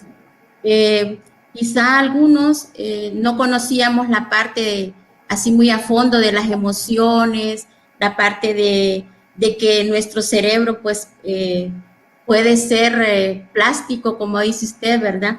Y eso es muy importante. También todas las estrategias que usted en su videoconferencia compartió para poder afrontar, ¿verdad?, esta crisis que estamos viviendo. Importante también es reconocer que como docentes, ¿verdad?, tenemos mucho que hacer, mucho que dar a nuestros alumnos, y también es importante el manejo de nuestras emociones, ¿verdad?, para poder nosotros, pues, lograr esa conciencia emocional, ¿verdad?, de la que usted habló, para poder conocernos a nosotros mismos y para poder conocer a los demás y poder afrontar también esta situación, ¿verdad?, con esa empatía. Usted nos habló de los diferentes tipos de empatía que nosotros debemos de conocer, ¿verdad? Y no más que conocer, aplicarla. Y le agradecemos mucho, ¿verdad? Porque siempre, pues, como le vuelvo a repetir, usted ha dicho sí, ¿verdad?, a nuestra universidad. También agradecer a todas las personas que participaron, ¿verdad?, en esta webinar, esperando, pues, que hayan, ¿verdad?, logrado mucho conocimiento y que estos conocimientos los puedan aplicar en el ámbito personal y laboral. Muchas gracias. Muchas gracias. Les agradecemos nuevamente. Gracias, querida doctora Alcalá. Y reiteramos a nuestro público que pueda llenar la encuesta de satisfacción, por favor, para poder obtener su constancia de participación. Quisiéramos mencionar también que el día de mañana tenemos el desarrollo del tercer encuentro tecnopedagógico, programado también por la carrera de Pedagogía y Ciencias de la Educación de la UNACUROC. Y quisiéramos mencionarle al público en general que pueda participar en las diversas conferencias que tendremos el día de mañana en el tercer encuentro tecnopedagógico, que de igual forma les estaremos enviando aquí por el chat el enlace para que puedan participar. Les agradecemos y quedamos atentos para continuar con el próximo evento del tercer encuentro tecnopedagógico, que de igual forma esperamos que sea de agrado para el público y para nuestros conferencistas. Nuevamente, doctora Alcalá, un placer y un abrazo desde Honduras. Saludos. Muchas gracias, un abrazo desde México.